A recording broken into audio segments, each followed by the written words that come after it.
The pain came first, sharp and burning across his chest. Then the sounds filtered through, strange chirping mixed with a low hum that seemed to vibrate through the air itself. Daewon opened his eyes slowly, his vision blurred and spotted with dark patches. Above him, a canopy of massive leaves glowed with soft blue light, pulsing gently like a heartbeat. He tried to move and immediately regretted it. His entire body felt like it had been thrown against a wall repeatedly. Daewon forced himself to breathe slowly, taking stock of his situation. The last thing he remembered was the alarm screaming through the ship, the jump drive tearing itself apart, and then the sickening lurch as they dropped out of hyperspace directly into a planet's gravity well. The others. Where were the others? Daewon turned his head, ignoring the spike of pain that shot down his neck. He was lying in some kind of crystalline pod, its surface cracked and smoking.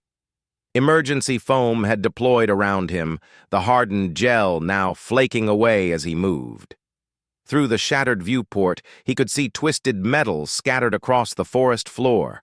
Parts of the ship were embedded in the massive trees, still glowing red-hot from atmospheric entry. He pushed himself up on shaking arms, his environmental suit systems flickering weakly on the damaged display near his wrist. Atmosphere breathable, gravity 0.9 standard, temperature comfortable. At least something had gone right. The suit's medical scanner showed 3 cracked ribs, a concussion, and various cuts and bruises, but nothing immediately fatal. Daewon crawled out of the pod, his boots crunching on broken crystal and scorched earth. The air tasted sweet, almost like honey mixed with something floral he couldn't identify.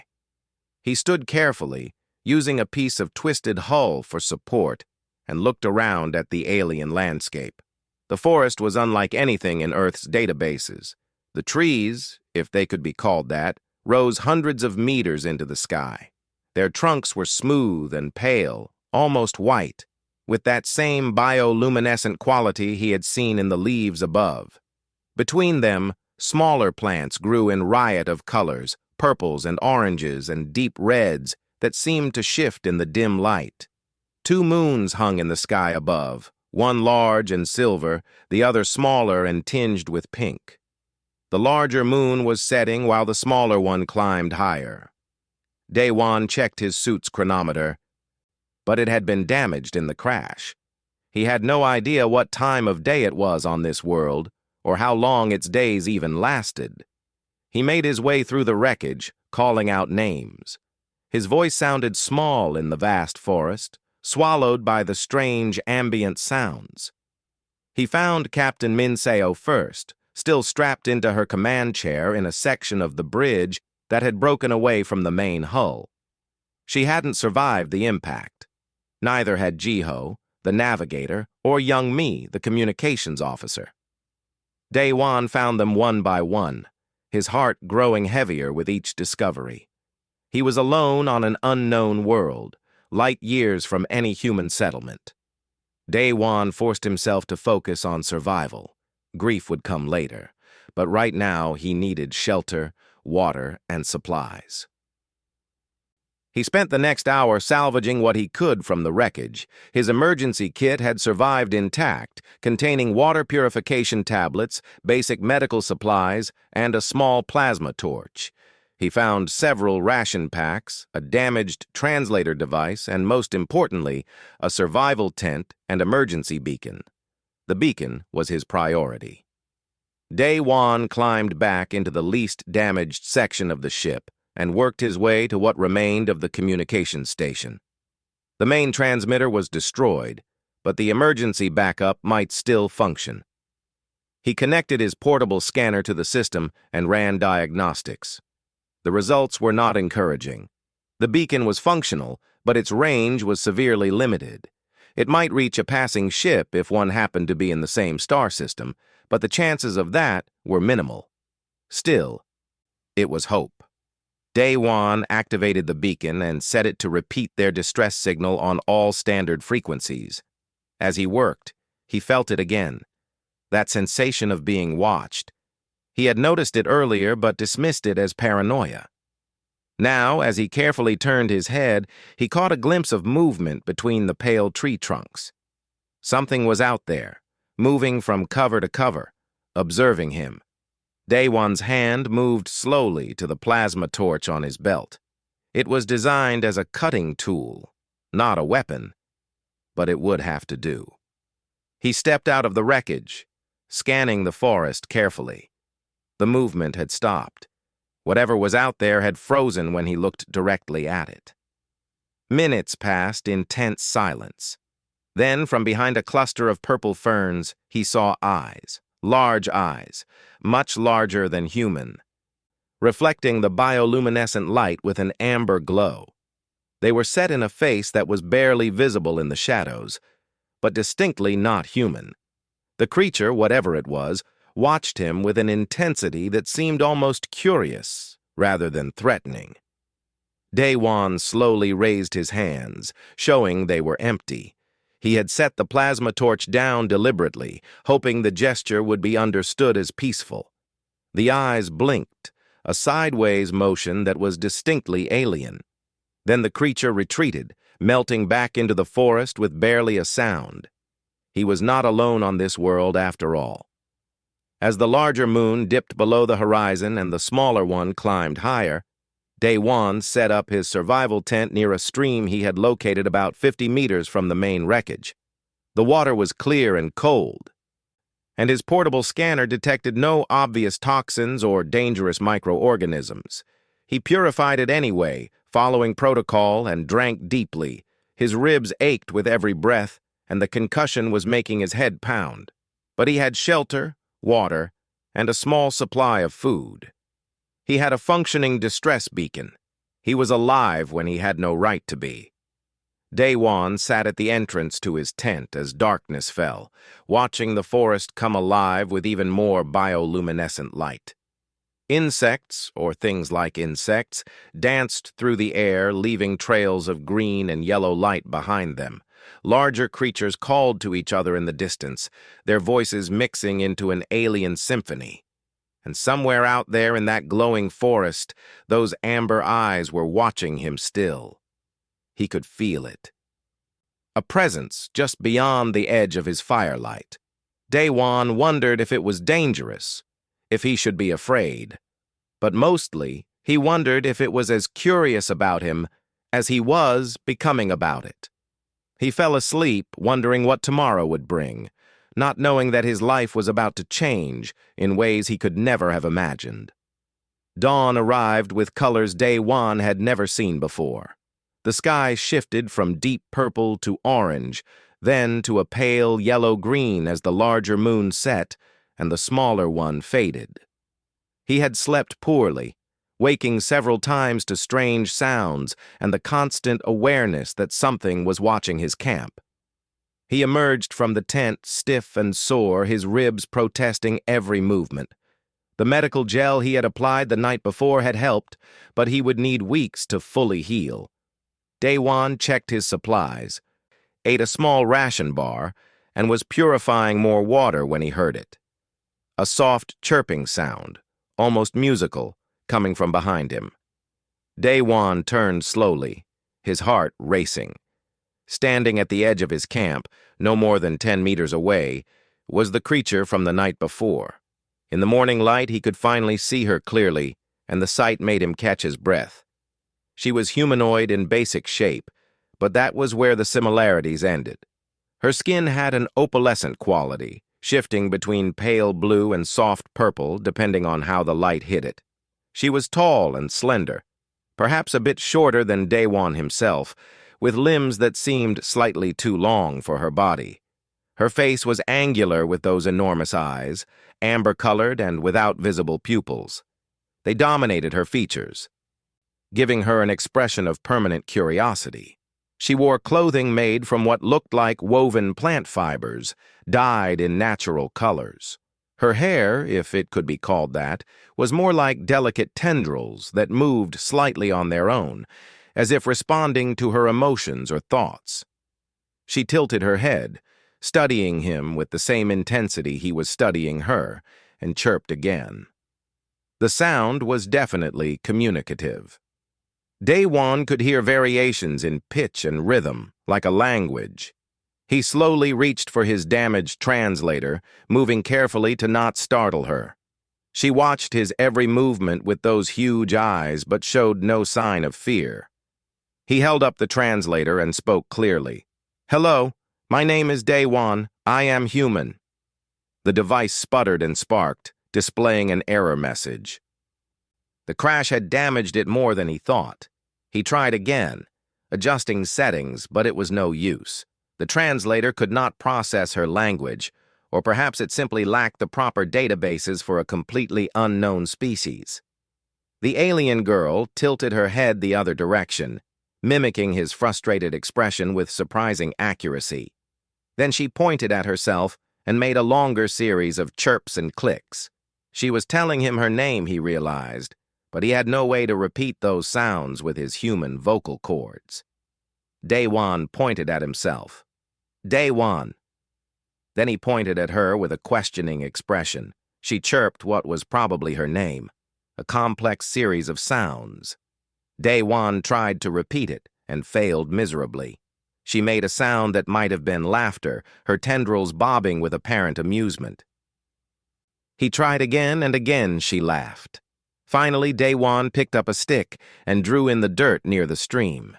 He drew a simple circle and pointed at himself, then drew a star shape and pointed at the sky, then drew an arrow from the star to the circle. He was trying to show her that he came from the stars, that he was not from this world.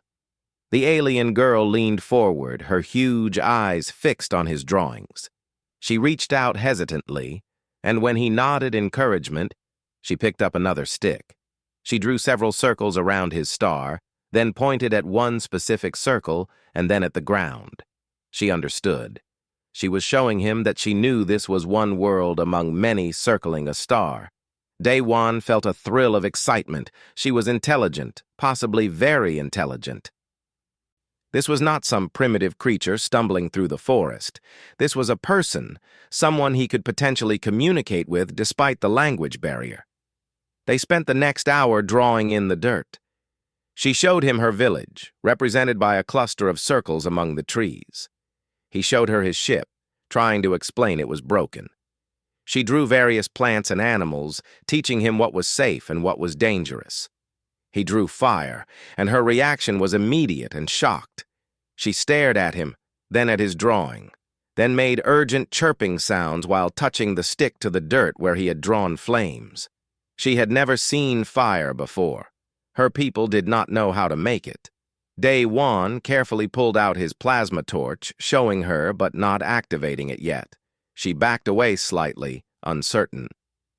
He gathered some of the driest plant material he could find and arranged it in a small pile. Then, with slow movements so she could see everything he did, he used the plasma torch to ignite it.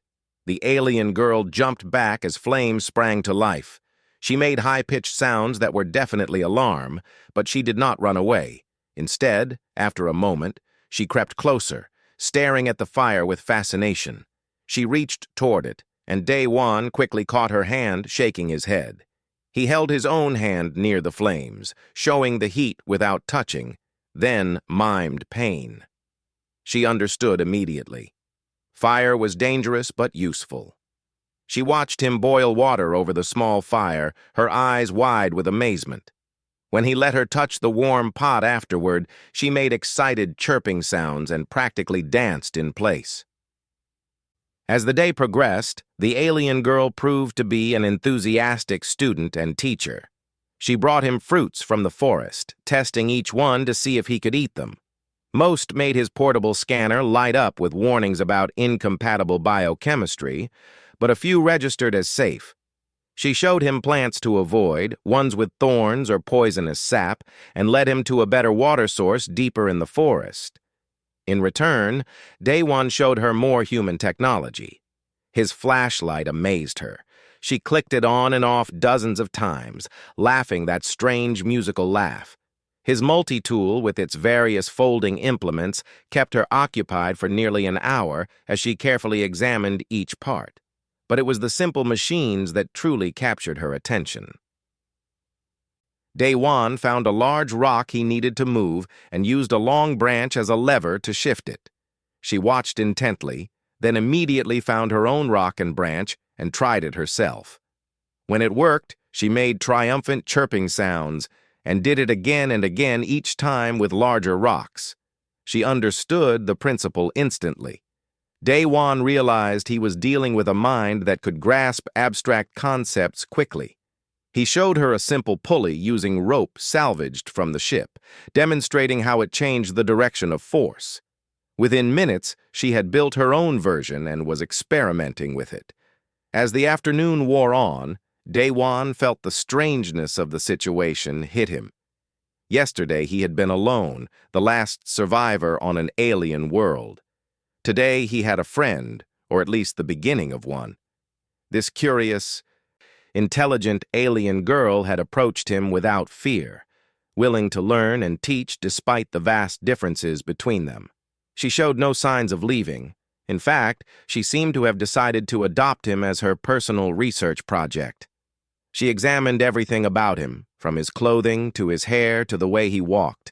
When he ate a ration bar, she sniffed it curiously and made a face that clearly meant it smelled terrible to her. When the day began to fade and the bioluminescent plants started their evening glow, she finally stood to leave. She pointed back toward where she had drawn her village, then pointed at the sun's path in the sky, then held up several fingers. She would return tomorrow, or maybe the day after. Day-Wan pointed at himself and then at his camp, making a staying gesture. She nodded, understanding. Then, in a gesture that seemed universal despite their different origins, she placed her hand over where a human's heart would be, and inclined her head in what looked like gratitude or respect. He returned the gesture, placing his hand over his own heart and bowing slightly.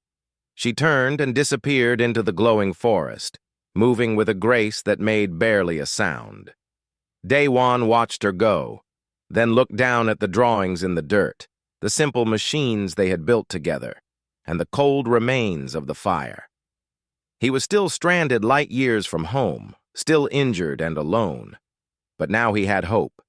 If he could communicate with this one alien, perhaps he could learn to survive on this world. Perhaps he could even find a way to repair his ship or contact a rescue vessel. And perhaps, he thought as he prepared for another night under alien stars, he had just made first contact with an entirely new intelligent species. The thought was both terrifying and exhilarating. She returned at dawn, and this time she was not alone. 2 more of her people followed behind her, keeping their distance but clearly curious. They were older, Day-Wan guessed, their skin colors slightly deeper and their movements more cautious. The girl chirped at them, gesturing animatedly toward Day-Wan and his camp, obviously explaining what she had seen the day before. Day-Wan stood slowly, keeping his hands visible and his movements calm. He repeated the hand-over-heart gesture she had shown him. The older aliens looked at each other, then reluctantly returned the gesture. They did not approach closer, but they did not leave either. They settled at the forest edge, watching. The girl bounded forward, as energetic and curious as before. She had brought things with her, Day-Wan noticed. A woven basket filled with more of the safe fruits, a carved wooden container holding some kind of paste, and several objects he could not immediately identify. She set them down near his tent and immediately started pointing at things, chirping questions he could not understand but could guess at. Over the next days, which stretched into weeks, a routine developed. The girl, whom Day-Wan had started mentally calling Lyra because he simply could not pronounce her real name, would arrive each morning. Sometimes alone, sometimes with others of her people watching from a distance. She was teaching him to survive on her world, and he was teaching her about concepts and tools her people had never imagined. The food exchange was crucial. Day-Wan's rations were running low, and he needed to know what was safe to eat. Lyra was systematic in her testing. She would bring plants, let him scan them with his devices, and watch his reactions carefully. When something registered as safe, she would show him where to find more and how to prepare it. The paste she had brought turned out to be a medicinal treatment made from tree sap. When applied to his healing ribs, it actually worked better than his own medical gel. In return, Daewon taught her about fire. She was obsessed with it, watching him build and tend flames with the focus of a dedicated student.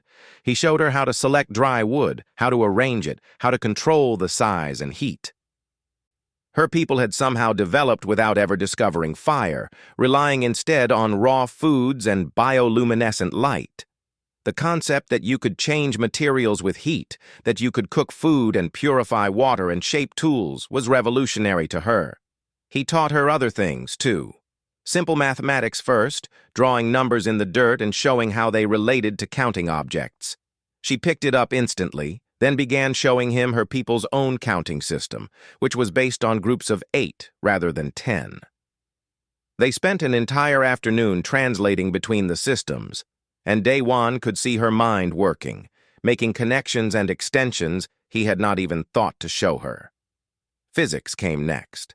Leverage, pulleys, the concept of mechanical advantage. He built simple machines from salvaged ship parts and forest materials. Lyra would watch once, try it herself, then immediately start experimenting with modifications. She built a crane system to lift heavy baskets. She created a wheeled cart, though the wheel concept itself had required a whole day of explanation. Her people had never needed wheels in their tree-based civilization, but she understood their potential immediately. The watching aliens gradually came closer. Daewon learned to recognize individuals. There was an older male with deep purple skin who seemed to be some kind of leader or elder. A younger male, larger and more muscular, who always watched with suspicion. Several females who whispered among themselves, their tendrils moving in what Daewon guessed was their own form of body language. Lyra brought him to the edge of her village on the 10th day. She did not take him inside, not yet, but she let him see it from a distance. The structures were unlike anything in human architecture. They were grown rather than built, living trees that had been shaped over time into dwelling spaces. Bridges of woven vines connected them, and platforms at various heights created multiple levels. It was organic, beautiful, and completely integrated with the forest around it. He could see her people moving about their daily lives. They gathered food, tended to plants that grew on the platforms, worked with what looked like textile production. Children, smaller versions of the adults, with proportionally even larger eyes, played games that involved climbing and leaping between platforms. It was a complete civilization, not primitive at all, just different from human development. Daewon showed Lyra more of his technology as he repaired what he could. The translator was still broken, but he managed to get his data pad working. He showed her pictures from Earth, images of cities and oceans and the variety of human life. She studied each image intensely, asking questions through gestures that he did his best to answer. He showed her star charts, trying to explain where Earth was in relation to her world. She brought him to a clearing one night and pointed out constellations, telling him what they meant to her people through elaborate pantomime. They did not match any patterns he knew, of course. He was thousands of light years from home in a completely different arm of the galaxy. The breakthrough in communication came 3 weeks after their first meeting. Daewon had been working steadily on the translator, and Lyra had been patiently repeating words and phrases while pointing at objects. Between his technology and her intelligence, they built a basic vocabulary. The device could not handle her more complex grammar or abstract concepts yet, but simple ideas got through. "Teacher," the translator crackled out when she chirped at him one morning, pointing at Daewon. "Friend." He felt emotion tighten his throat. "Friend," he agreed, pointing at her. "Student, teacher," because she was teaching him as much as he was teaching her. She chirped something longer, and the translator struggled with it. "This one is called Designation unclear. Curiosity seeker. Skywatcher. It was trying to translate her actual name and getting a jumble of meanings rather than a sound. Lyra, Day-One said, pointing at her. Can I call you Lyra? It means something beautiful in my language. She tilted her head, considering. Then she chirped what the translator rendered as acceptable. This one accepts designation Lyra. From that day, their teaching accelerated. With even basic communication, they could discuss complex ideas. Day-One taught her about metallurgy, showing her how to identify metal-bearing rocks and explaining the concept of smelting, though he lacked the equipment to demonstrate. Her eyes went wide when she understood that you could take stone and transform it into tools stronger than anything her people had. She taught him about her people's biotechnology. They could not work metal or create fire, but they could shape living things. The structures in her village were grown by encouraging certain plants to develop in specific ways over generations. They had domesticated several species, creating symbiotic relationships. They had medicines Day-One's scanners could barely analyze, compounds created by plants they had bred for specific properties. Two paths, Lyra chirped one evening, the translator making her words understandable. Your people, tool makers, change dead things into new forms. My people, life shapers, change living things to serve needs. Different paths, same destination. Intelligence adapting world to need. Day-One stared at her, struck by the insight. She was right. Humans had gone down the path of physics and chemistry, bending inorganic matter to their will. Her people had mastered biology, working with life itself. Neither approach was superior. Just different responses to different environments and different opportunities. Together, he said slowly, your people and my people could learn much from each other. Lyra's tendrils moved, and what he had learned was excitement or happiness. This one thinks same thought. Show elder counsel. They fear now, but knowledge removes fear. You must speak to them. But that was where things became complicated. The older aliens were not as open-minded as Lyra. They saw Day-One's technology and were afraid. They saw fire and worried he would burn their forest. They saw his differences and worried what it meant for their people. The suspicious young male, whom Lyra reluctantly identified as Kale, a warrior who protected the village, was particularly hostile. Through the translator, Day-One learned that Kale had argued for driving him away, or, if necessary, killing him. Only Lyra's passionate defense and her father's cautious curiosity had prevented action. Your father? Day-One asked carefully. The elder with deep purple skin? He leads your people? Guides, Lyra corrected. Terran guides but does not command. Council decides together. This one's parent careful, wise, thinks long before acting. He watches you, sees teaching, sees learning. Not decided yet if you danger or opportunity? It was a precarious situation. Day-One was alive because Lyra had vouched for him, but the village remained uncertain. He needed to prove that humanity, that he personally was worth the risk they were taking. He needed to show them that the knowledge he brought could help their people without destroying what made them unique. The opportunity would come sooner than he expected, but not in the way he hoped. The summons came through Lyra, her tendrils drooping in a way Day-One had learned meant worry or sadness. Council requests presence, the translator rendered her words. They wish to see the sky fallen one, to judge if you stay or must leave. Day-One had known this moment would come. He gathered the items he thought might help his case. The data pad with images of Earth, some simple tools he had made, and samples of the medicine he had created using both human knowledge and local plants. He also brought food, the universal gesture of peace and goodwill. Lyra led him through the forest toward her village. This time, they did not stop at the edge. She took him directly into the settlement, walking along woven bridges between the massive living structures. Her people stopped to stare as they passed.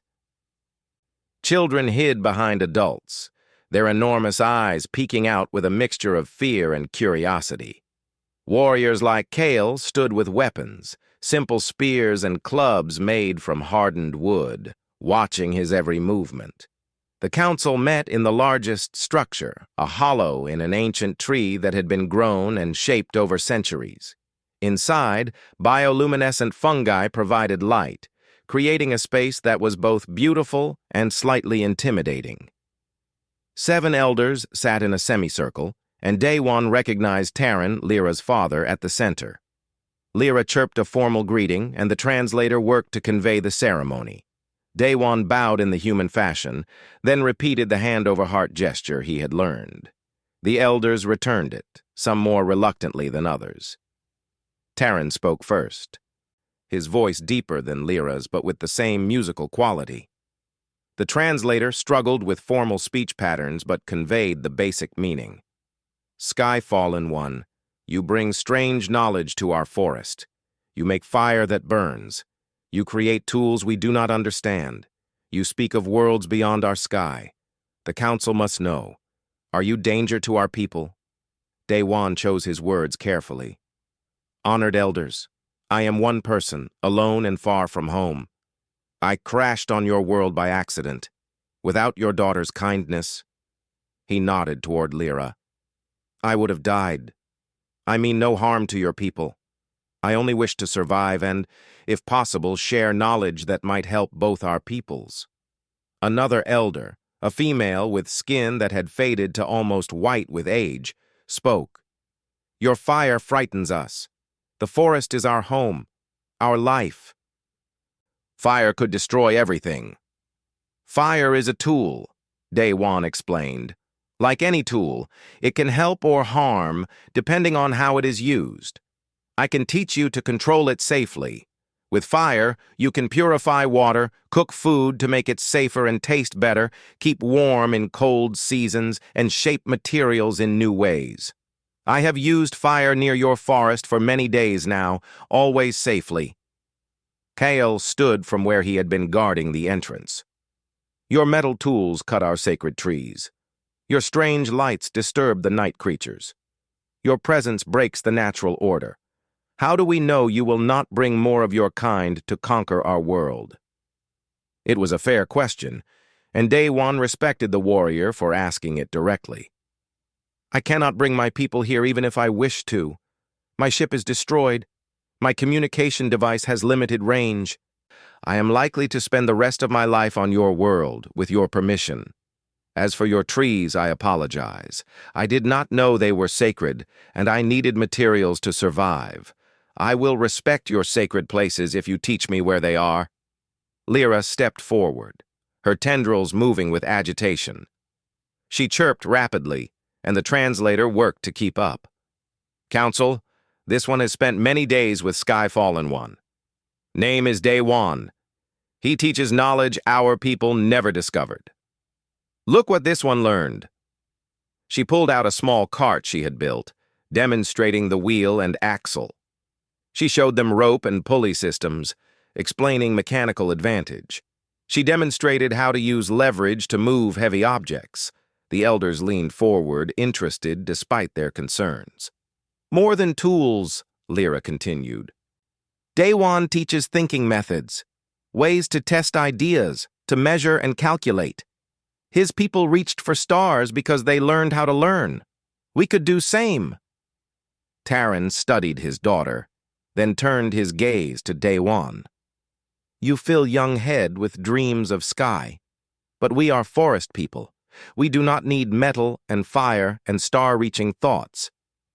Respectfully, honored Terran, I disagree, Daewon said carefully. You do not need these things to survive as you are now. But knowledge is never wasted. Understanding fire does not mean you must use it if you choose not to. Learning about the stars does not mean you must leave your forest. But having knowledge gives you choices you do not have now. Another elder spoke, this one male with distinctive markings on his skin. What if we say no? What if council decides you must leave? Daewon met his eyes steadily. Then I will leave. I will find another place to live, far from your village. I will not threaten your people, but I would ask that Lyra be allowed to visit me to continue learning if she chooses. She has a brilliant mind, and it would be a waste to stop her education. This caused chirping and debate among the elders. The translator caught fragments. Unprecedented. Dangerous knowledge. Young ones will want same. Change coming whether we want or not. Kyle spoke again, his tone aggressive. This one proposes test. If Skyfallen One truly brings value, let him prove it. Give him impossible task. If he succeeds, he may stay. If he fails, he leaves. Terran considered this, his tendrils moving slowly. What task do you propose? The crossing canyon, Kyle said. Bridge has rotted. Takes many days to go around. If his knowledge so valuable, let him bridge the gap. Something we cannot do, let him show us how. The elders murmured among themselves. Daewon caught Lyra's worried expression. Through the translator, she whispered, Crossing canyon very wide, 30 body lengths across. Deep drop to river below. Our bridges made from living vines grown over years. Cannot grow fast enough. 30 body lengths. Daewon estimated that at roughly 60 to 70 meters. It was a significant gap, far too wide for any simple solution, but it was not impossible. I accept, he said. How long do I have? 7-day cycles, Kyle said with what might have been a smile. If you fail, you leave our forest forever. Terran raised a hand. Council must vote on this proposal. There was discussion, but eventually all 7 elders agreed. It was a test that seemed fair. If Daewon truly brought valuable knowledge, he should be able to solve a problem they could not. As they left the council structure, Lyra walked close beside Daewon, her tendrils drooping with worry. This one fears task impossible. Kyle chose it, knowing you would fail. Maybe, Daewon admitted, but not impossible. I need to see this canyon, assess what we have to work with, and Lyra, I will need your help. Your knowledge of local materials, your understanding of what your people can do. We will bridge that gap together. Over the next days, Daewon and Lyra worked with an intensity that left them both exhausted. They visited the canyon, and Daewon had to admit, it was daunting. The gap was actually wider than Lyra had said, and the drop was steep enough to make his stomach clench. The river below moved fast and treacherous, but Daewon had engineering training, and he had experience with emergency construction. More importantly, he had access to strong synthetic cables from his crashed ship and the knowledge to use them. He designed a suspension bridge, using principles he taught Lyra as they worked. They needed anchor points first. On both sides of the canyon, they found strong trees and used Lyra's people's vine-growing techniques combined with Daewon's knotwork to create solid anchors. They strung the main cables across, using a primitive rope-throwing system to get the first line over. Word spread through the village about what they were attempting. Some came to watch skeptically. Others, particularly younger villagers, came to help. Daewon taught them as they worked, explaining tension and load distribution, showing them how to test the strength of materials. Kale came on the 5th day, clearly expecting to find failure. Instead, he found a growing structure, a bridge taking shape across the impossible gap. His expression was unreadable as he watched young villagers, under Daewon's direction, weaving a walking surface from local vines reinforced with strips of salvaged material from the ship. On the 7th day, the bridge was complete. It swayed in the wind, but it was solid. Daewon tested it first, walking across slowly while dozens of Lyra's people watched from both sides. The bridge held. Lyra followed, then others, then finally even some of the elders. Terran stood at the canyon's edge, looking at the bridge. Then at Daewon, then at his daughter, who stood proudly beside the human who had taught her so much. You have shown value, he said simply, Council will meet again. This one believes decision will be different now. But Kale said nothing, his expression dark. Daewon realized that proving his worth had created a new problem. He had won the challenge, but in doing so, he had also won an enemy. The sickness came 3 weeks after the bridge was completed. It started with the children, as these things often do. They became lethargic, their opalescent skin taking on a grayish tint. Within days, it had spread to adults. The village healers tried their traditional remedies, plant-based medicines that had worked for generations, but nothing helped. The illness continued to spread. Daewon first learned of it when Lyra did not come to visit him one morning. By afternoon, worried, he made his way to the village. What he found alarmed him. Nearly a third of the population showed symptoms, lying in their dwelling spaces while worried family members tended to them. The normal sounds of village life, the chirping conversations and children's laughter, were muted and fearful. Lyra met him at the village edge, and even she looked tired. "Sickness spreads fast," she said through the translator. "Healers cannot stop it. Council meets now to decide what to do." "Can I help?" Daewon asked. "I have medical training. Human medicine might see things your healers miss." Terran granted him permission, though Kale argued against it loudly. Daewon was brought to one of the dwelling spaces where several sick villagers rested. He examined them carefully, using his medical scanner and his own observations. The symptoms were concerning: fever, weakness, respiratory distress, and that distinctive graying of the skin. His scanner detected a bacterial infection, something aggressive and fast-spreading. The bacteria was native to this world, of course, and his database had no information on it. But the principles of bacterial infection were universal. It was attacking the respiratory system and spreading through contact. "Isolation first," Daewon told the council through Lyra's translation. "Sick ones must be kept separate from healthy ones. The sickness spreads through touch and breath. Caregivers must wash hands frequently in clean water, preferably boiled water." The concept of disease transmission was not unknown to Lyra's people, but they had never had such a virulent outbreak before. Under Daewon's direction, they reorganized the village. The sick were moved to one section, caregivers were trained in basic hygiene, and water purification became mandatory. But isolation and cleanliness were not enough. The illness continued to worsen in those already infected. Daewon watched a young child struggle to breathe, her large eyes filled with confusion and fear, and knew he had to do more. He spent 2 days in his camp, working with what remained of his ship's medical supplies and the extensive collection of plant samples Lyra had helped him gather over the weeks. His medical scanner could analyze chemical compounds, and his datapad contained human medical knowledge.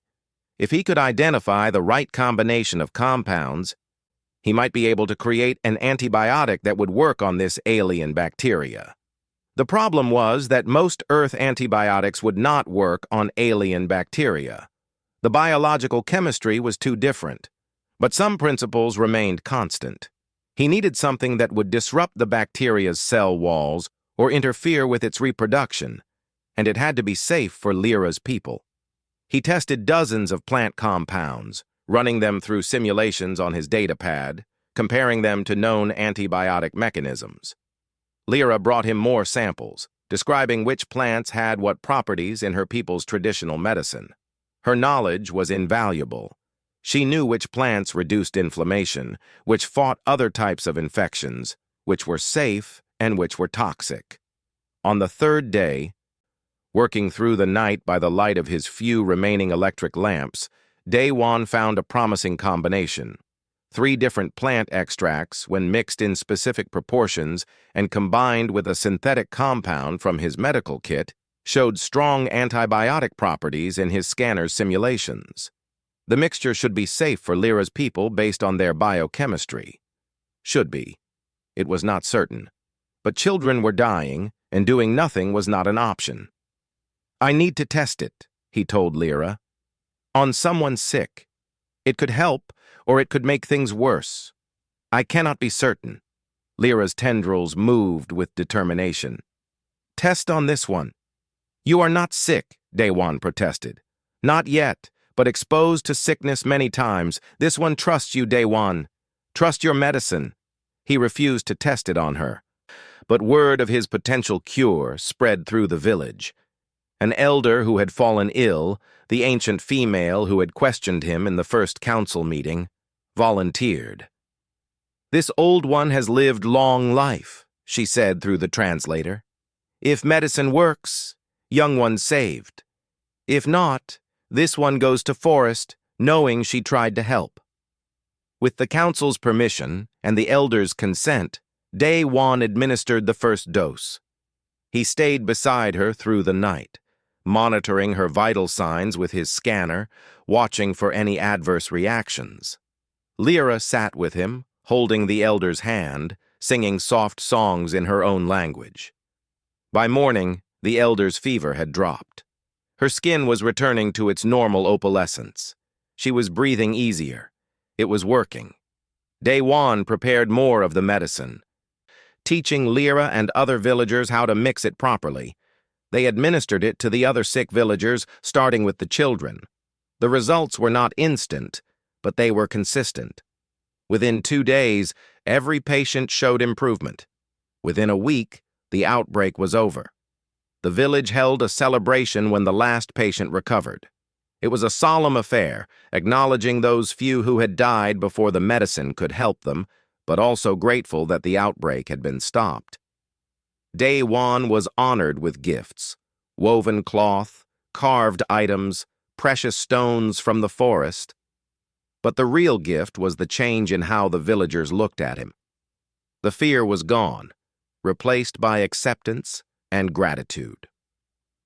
That evening, Terran came to Daewon's camp personally. You saved many lives, including this one's mother, he said, referring to the elderly council member who had volunteered for the test. The council has decided, you may stay in our forest for as long as you wish. You are no longer Skyfallen stranger. You are friend to our people. Daewon felt emotion tighten his chest.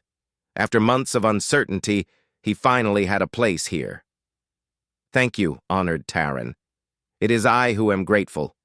Your people took a risk accepting me, and Lyra has taught me so much. I hope to continue learning and teaching if that is acceptable. It is more than acceptable. It is desired, Terran replied. Your knowledge saved us. But more than that, the way you work with Lyra, the way you teach while respecting our ways, this shows character. My daughter was right about you from the beginning. As if summoned by the mention of her name, Lyra appeared from the forest path. She had been helping with the last of the recovering patients. She looked tired but happy, her tendrils moving with contentment.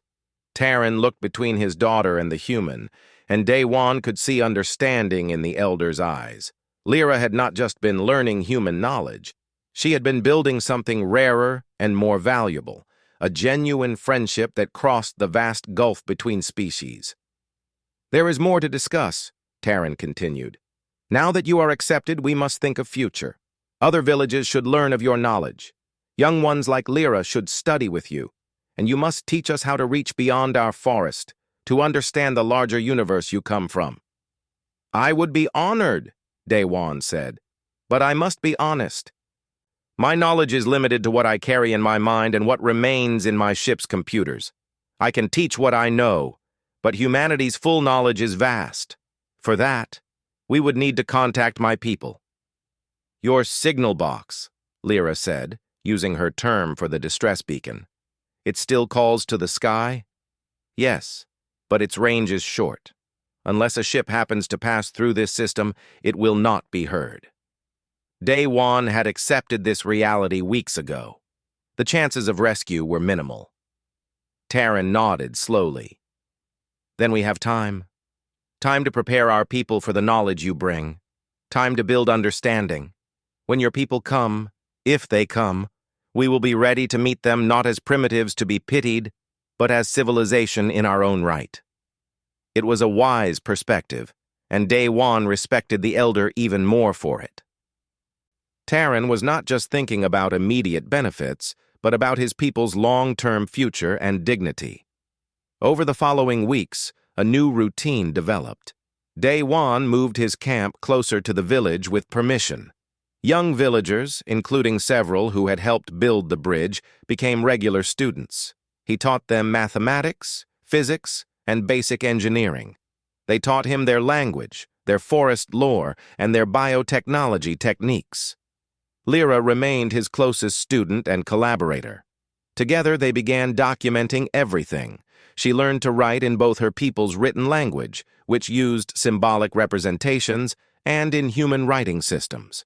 They created a library of knowledge, recording the lessons so that future generations could build on them. But not everyone was happy with the changes. Kyle and a few others remained suspicious. They worried that human knowledge would corrupt their way of life, that young ones would abandon traditional skills for new ones, that the forest would be neglected in favor of metal and machines. These were valid concerns, and Day One addressed them directly. "I do not want to replace your culture with mine," he told a gathering of concerned elders and warriors. "I want to add to it.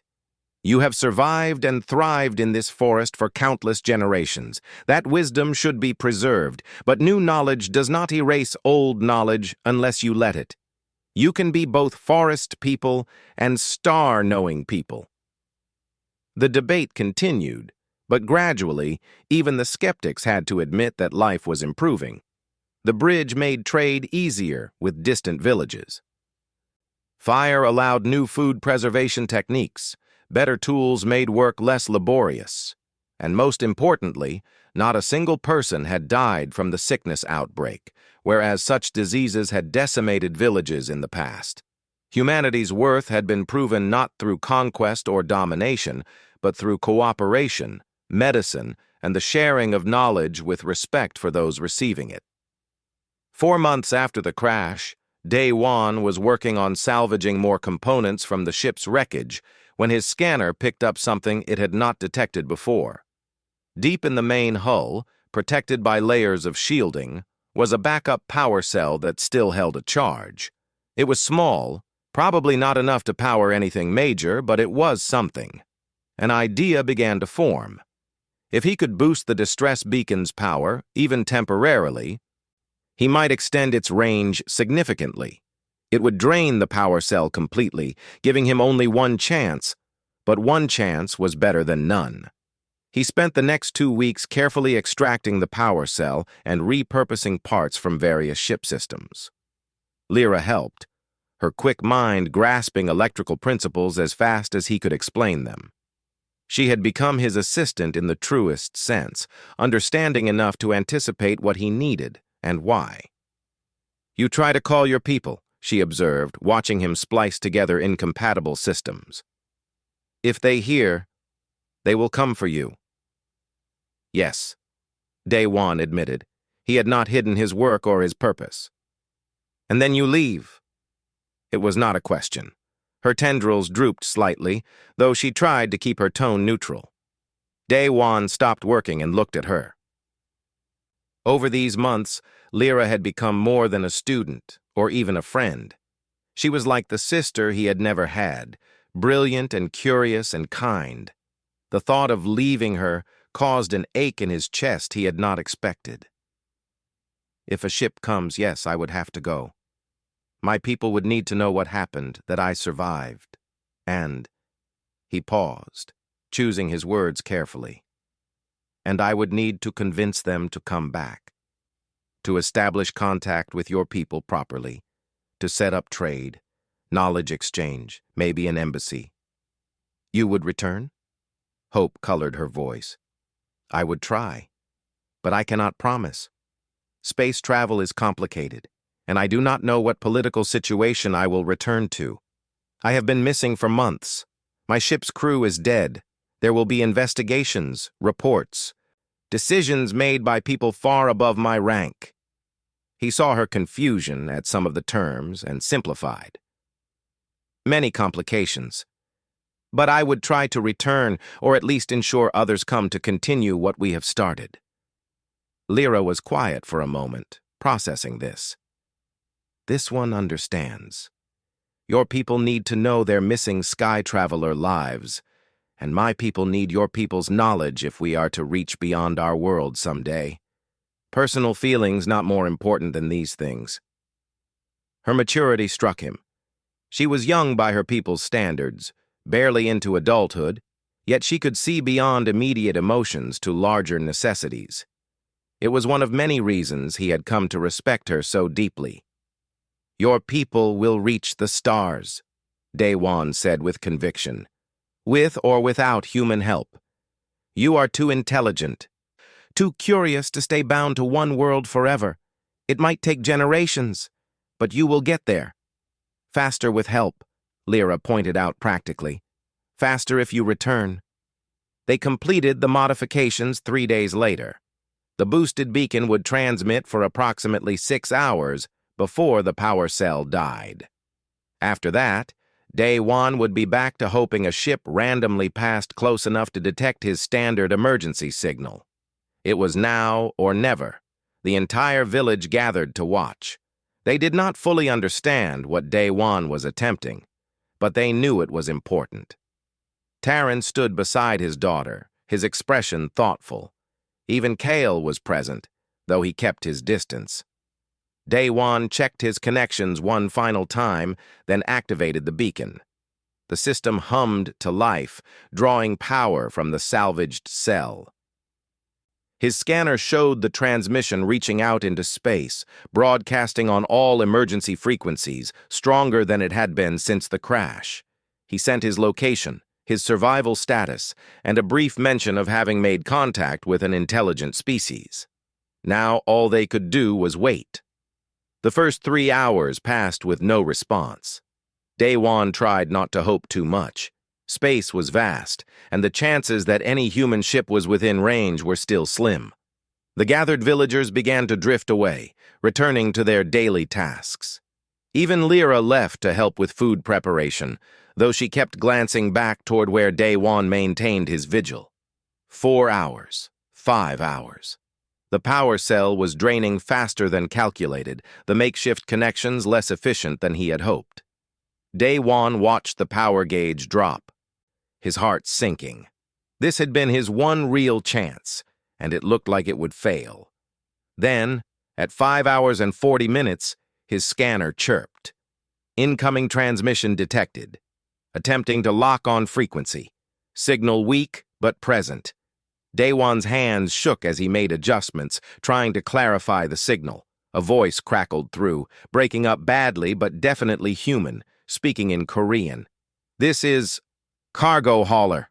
Repeat, this is Bright. Confirming, emergency beacon, your position, days out. Repeat, days to reach. Maintain signal if... The transmission cut off as interference surged, but it did not matter. They had heard him. Someone was coming. Daewon checked his calculations quickly. Based on the signal characteristics and standard cargo hauler speeds, they were probably 7 to 9 days away. He had been alone on this world for 4 months. In just over a week, he would see other humans again. The relief was overwhelming, and for a moment Daewon could not speak. Then he ran to find Lyra, the translator bouncing at his belt, calling her name. She emerged from one of the dwelling structures, saw his face, and understood immediately. They heard you, she said. They come. Yes, about 8 days, maybe 9. He was laughing and almost crying at the same time. Lyra, they heard me. I am going home. She made the gesture he had taught her, the human smile, though he could see sadness in her large eyes. This one is happy for you, friend Daewon. The next days were bittersweet. Daewon prepared for rescue while simultaneously trying to document everything he had not already recorded. He worked with Lyra to create a comprehensive guide to human knowledge, simplified and adapted for her people's understanding. They covered mathematics, physics, chemistry, biology, medicine, and engineering principles. It was not everything, not even close, but it was a foundation. This is not all human knowledge, he explained as they compiled the final documents. This is like like seeds. Each idea here can grow into more ideas. Your people must experiment, test, discover on their own. That is how real learning happens. Lyra absorbed every word, often staying up late into the night by bioluminescent light, reading and rereading the documents. She was determined to become the keeper of this knowledge, the bridge between human and her own people. Taryn called another council meeting. This time, the mood was different from the first time Daywan had faced them. He was not a stranger being judged, but a respected friend saying farewell. "When your people come," Taryn said, "what should we expect? First, do not be afraid of the ship. It will be large and loud, but it means no harm. The crew will likely be cautious, following first contact protocols. They will want to establish that your people are truly intelligent and that contact is welcomed. I have sent a message telling them you are peaceful and sophisticated, but they will need to verify." "And after?" another elder asked. "What happens after first meetings?" "That depends on many things," Daywan said honestly. "Human government will want to establish formal diplomatic relations. Scientists will want to study your world, not to harm it, but to understand it. Traders will see opportunities for exchange. It could be overwhelming at first." "This concerns this one," Taryn admitted. "Our people not ready for flood of sky visitors. We have just begun to understand your knowledge." "I will argue for a slow, careful approach," Daywan promised. "Your world should be protected, your people given time to adapt. I will recommend a small embassy only, limited contact until your people are ready for more. I cannot guarantee others will listen, but I will try." Kyle spoke up, his tone less hostile than before, but still wary. "And if your people decide to take our world, we have no weapons that could stop sky ships." It was a legitimate fear. Daywan had thought about it himself. "Humanity has laws against such things now. We learned hard lessons in our own history about conquest and colonization. Most humans would be horrified by the idea of harming your people, but I will not lie to you, Kyle. Not all humans are good. You will need to be careful, to negotiate from a position of knowledge rather than ignorance. That is why this," he gestured to the library of documents, "is so important. Knowledge is your best defense." On the 7th day, the ship arrived. Daywan stood in the clearing near his camp, Lyra beside him, and most of the village gathered at a cautious distance. The cargo hauler descended through the atmosphere with a roar of engines, huge and metallic and utterly alien to this forest world. Daywan saw the villagers flinch at the noise, saw children hide behind adults, but they did not run. They watched with the same intense curiosity that had characterized Lyra from their first meeting. The ship landed on extended struts, crushing some undergrowth but doing less damage than Daywan's own crash had. A ramp extended and figures appeared. Humans in environment suits, moving cautiously, scanners raised.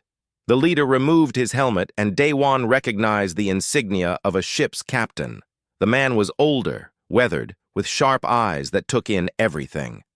"Engineer Daywan?" he called out. "That is me," Daywan replied, his voice catching. He had not spoken Korean with another human in months. Captain Hyunwoo, Bright Fortune out of Mars Colony. We picked up your distress call. I have to say, we did not expect to find you alive, much less," he gestured at the gathered villagers, "in the middle of a first contact situation." Captain Hyunwoo's crew spread out, establishing a perimeter and running scans. They were professional and efficient, following protocols that Daywan recognized from his own training. But they were also clearly stunned by what they were seeing. Intelligent aliens, a village integrated into the forest, and a human survivor who seemed to have fully adapted to life among them. "Permission to approach?" Lyra asked Daywan quietly, her translator rendering her words in Korean for the first time to ears other than his own. "Granted," Captain Hyunwoo said, studying her with fascination. My crew and I mean no harm. Lyra stepped forward, performing the formal greeting Daewon had taught her, this time with words. This one is called Lyra. This one welcomes sky travelers to our forest home. Daewon has taught us much about your people. We wish to learn more and share our own knowledge in peace. The captain looked at Daewon with new respect. You have taught them Korean? She has taught me her language as well, Daewon replied. Lyra is brilliant. Her people are sophisticated just along a different technological path than ours. Captain, I must stress, these are not primitives to be dismissed. They have advanced biotechnology, complex social structures, and intellectual capacity equal to humans. They deserve to be treated as such. Understood, Captain Hyun-woo said. First contact protocols are in effect. No interference, no exploitation. Though I will admit this is beyond my experience. We will need to contact the diplomatic corps and scientific community. Over the next hours, the situation unfolded carefully. Captain Hyun-woo's crew established communication relays and sent detailed reports back to human space. Meanwhile, Taran and the village elders met with the captain, with Lyra and Daewon translating. It was awkward at first. Two completely different species trying to understand each other's intentions and customs, but goodwill on both sides helped bridge the gaps. The captain's science officer, a woman named Bo-Ra, was particularly interested in the village's biotechnology. She examined the living structures with awe, scanning them and taking careful notes. This is incredible. They have essentially mastered genetic manipulation through selective breeding and environmental manipulation. Some of these plant structures show modifications that would take us decades to achieve in a lab. Lyra showed Bo-Ra around proudly, explaining techniques her people had developed over generations. Daewon watched with satisfaction. This was what he had hoped for, mutual respect and genuine interest rather than condescension. But the reality of his departure was also setting in. The captain wanted to leave within 2 days, 3 at most. He had already delayed his cargo run by detouring to answer the distress call. While he agreed that this discovery was important, he had a schedule to keep and employers to answer to. Daewon spent those 2 days in a whirlwind of activity. He met with the village elders multiple times, ensuring they understood what would happen next. Human diplomatic ships would come, probably within a few months. Scientists would want to study their world. Traders would propose exchanges of goods and knowledge. Do not accept everything offered, Daewon advised. Be careful about what you trade away. Your genetic knowledge, your understanding of the forest, these have immense value. Do not give them freely to those who might exploit them. Wait for official diplomats, people who will negotiate fairly. Taran absorbed this advice seriously. You will send good people? People like you? I will recommend the best people I know. People who respect other cultures, who understand that different does not mean inferior, but ultimately the decisions will be made by others. I am just an engineer. He paused. But I will fight for your people. I will make sure your voices are heard. That is all we can ask, Taran replied. You have given us much, Daewon. Knowledge, medicine, friendship. You saved this one's mother. You bridged impossible gap. Our people will remember you in stories for generations. The words touched Daewon deeply.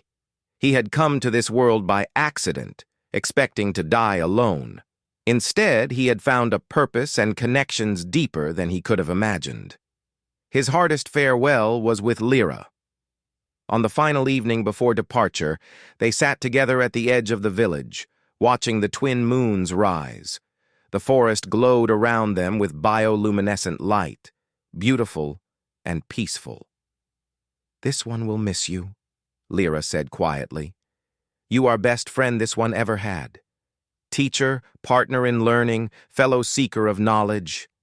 I will miss you too, Daewon replied, his voice rough with emotion. You saved my life, Lyra.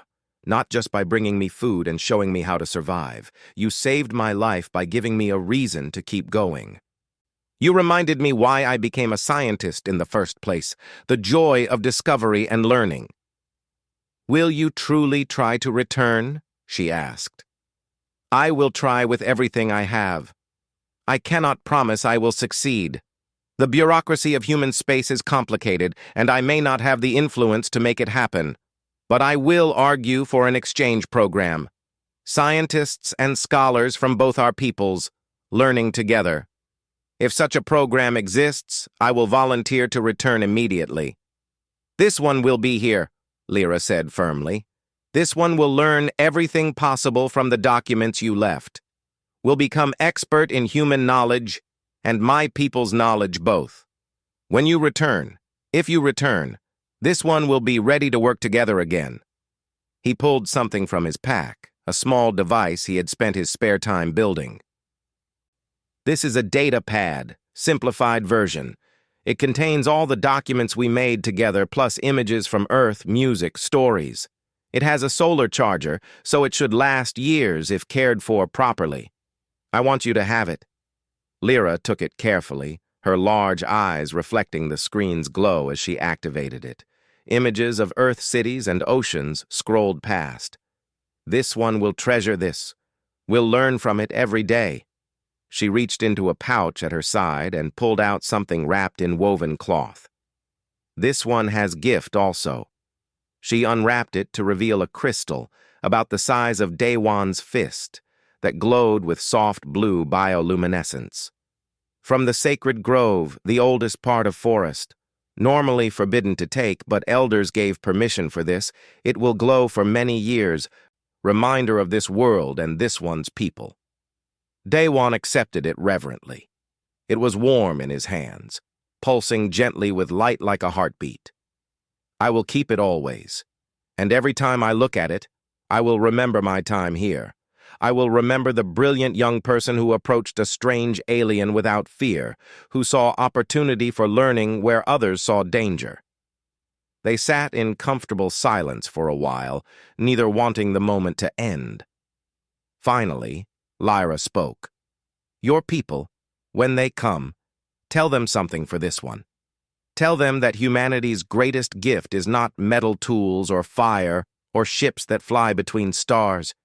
Greatest gift is willingness to teach, to share knowledge without demanding control in return. You could have kept your knowledge, used it to make yourself powerful among my people. Instead, you gave freely and expected only friendship. That is true strength. Daewon felt tears on his cheeks. That is perhaps the kindest thing anyone has ever said about humanity. And it comes from someone who met only one human, stranded and injured, with nothing to offer but broken tools and desperate knowledge. You saw the best in us, Lyra. I hope other humans prove worthy of that faith. The next morning, the entire village gathered to see Daewon depart. He had packed what little he was taking with him, the crystal from Lyra, some samples the science officer had requested, and his own recordings and data.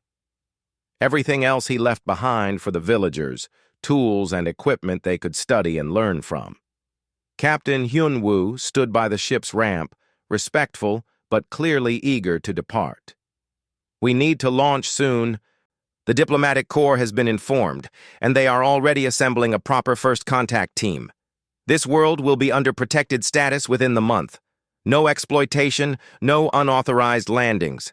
Your alien friends will be safe. Thank you, Captain, Daewon said. He turned to face the gathered villagers one last time. Thank you all for accepting me, for teaching me, for trusting me. I came to your world by accident, but I leave it by choice, knowing I must report what I found here. You are proof that intelligence and compassion are not unique to humans. You are proof that the universe is richer and more wonderful than we imagined. I will tell everyone who will listen about your people. Terran stepped forward. Go with our blessing, friend Daewon. May your journey home be safe. May your people hear your words and act with wisdom. and may you return to us someday, either you or others like you who come as friends, not conquerors." Lyra did not speak. She simply placed her hand over her heart and bowed deeply. Daewon returned the gesture, then turned and walked up the ramp before his emotions could overwhelm him completely. The ship's interior was jarring after months in the forest. Metal walls, artificial light, the hum of machinery. It felt alien now, though it had been his entire life before the crash. A crew member guided him to a cabin and he strapped in for launch. As the engines powered up and the ship lifted from the clearing, Daewon looked out the viewport. He could see the village shrinking below, the massive trees, the bridges they had built together. He could see figures watching, and thought he could identify Lyra by her stillness, her face turned upward to the sky. The ship climbed through the atmosphere, and the forest world fell away. The twin moons hung in space, and beyond them, stars. Daewon pressed his hand to the viewport, a silent goodbye to a world that had become home. In his other hand, he clutched the bioluminescent crystal. It pulsed gently, a living reminder of a brilliant alien girl and her curious, kind people. A reminder that humanity's reach into the stars was not just about expanding territory or gathering resources. It was about connections, understanding, and lifting others up to reach the stars alongside us. Months later, after debriefings and reports and endless bureaucracy, Daewon stood before a committee that would decide the future of human-Velen relations. He had named them that. Lyra's people, taking the word from their own language that meant forest dwellers. "The Velens are not subjects to be ruled or primitives to be pitied," he told the committee. "They are partners, if we are wise enough to treat them as such. They have knowledge we lack, just as we have knowledge they need.